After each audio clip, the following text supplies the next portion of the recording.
After weeks of relentless bombardment, Russia is in control of most of Mariupol. But the Azovstal steelworks is the last bastion of Ukrainian defence in this port city. Around 2,000 fighters and hundreds of civilians are holed up in the massive industrial plant.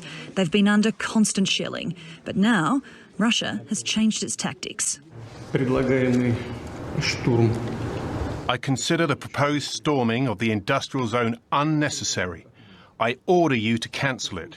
There is no need to climb into these catacombs and crawl underground through these facilities.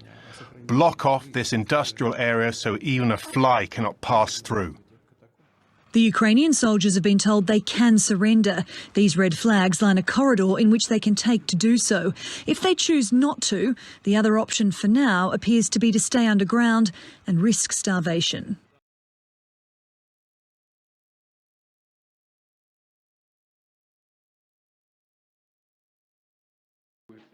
U.S. President Joe Biden pledged an additional $800 million in more weaponry for Ukraine on Thursday as it faces a fresh onslaught by Russia on its eastern flank. This package includes heavy artillery weapons, dozens of howitzers, and 144,000 rounds of ammunition to go with those howitzers. It also includes more tactical drones. Those drones, or so-called ghost drones, were rapidly developed by the U.S. Air Force for Kyiv and have similar capabilities as armed Switchblade drones, the Pentagon said on Thursday. Biden says the U.S. and allies are moving as fast as possible to provide Ukraine with the equipment and weapons it needs as it battles a major offensive from Russia in the east, where the flatter terrain requires a different set of weaponry. Biden also announced $500 million in direct economic assistance to the Ukrainian government.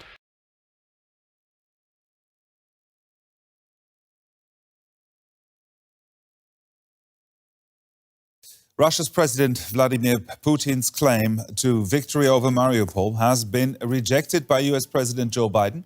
He says there is no evidence that the Ukrainian port city has completely fallen. New satellite images appear to show mass graves near Mariupol. Ukrainian officials have accused Russia of burying up to 9,000 dead civilians there in an effort to conceal the slaughter taking place in the city. Mariupol's last remaining holdout is the Azovstal steel plant, where some 2,000 Ukrainian soldiers and 1,000 civilians are believed to be holed up.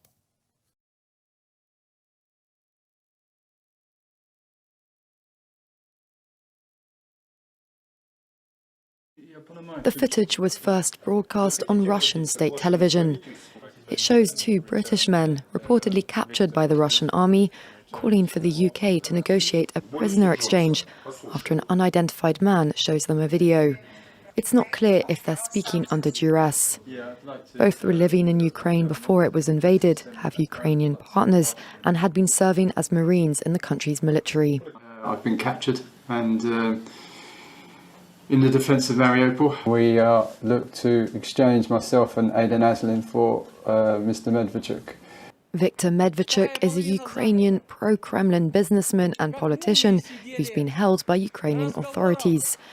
The two Britons are shown a video published by Medvedchuk's wife, Oksana Marchenko, appealing to British Prime Minister Boris Johnson for an exchange. Exchanging my husband. I think Boris needs to listen to what Oksana has said. If Boris Johnson really does care, like he says he does, about British citizens,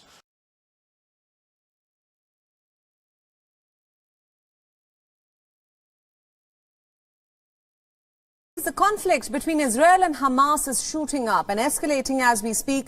The two sides engage in the biggest escalation since last year's 11-day-long war. Militants from the Gaza Strip fired volleys of rockets into Israel, and Tel Aviv responded with its own airstrikes. It began when a rocket from Gaza fell in the southern Israeli city of Sderot. Hamas said that it had fired surface-to-air rockets at Israeli planes, prompting Israel to strike back in central Gaza. This led to further launches of at least 4 rockets by the militants in the besieged territory. Hamas is the Islamist movement which rules the Gaza Strip. Israel's army said that its jets had targeted 2 training camps used by Hamas. One was a military post and another a tunnel complex which contained raw chemicals that were used for the manufacturing of rocket engines.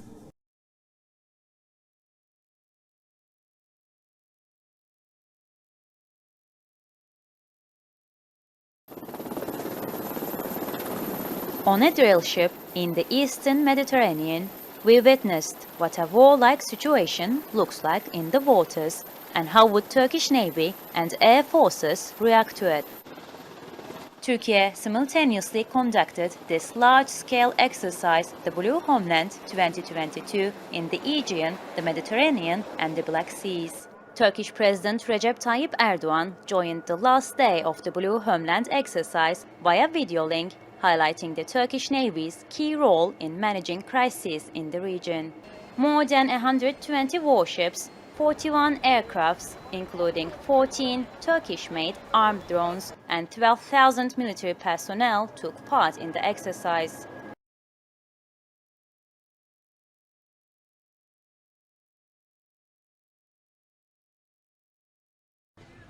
Worshippers at a mosque targeted as they prayed. Minority Shias were once again the victim of this attack. It happened in the northern Afghan city of Mazar-e-Sharif. Reports say 10 people were killed and 40 were injured. A bag with explosives that was detonated from a distance. Isil in Afghanistan say it was behind the bombing. The Taliban has been fighting groups linked to Isil since seizing power last August. In separate attacks, several people were killed when an explosion hit a bus carrying airport workers in Kunduz province. And 4 Taliban members died when an explosive device detonated near their car. These attacks come days after 2 blasts outside schools in a Shia neighborhood of Kabul.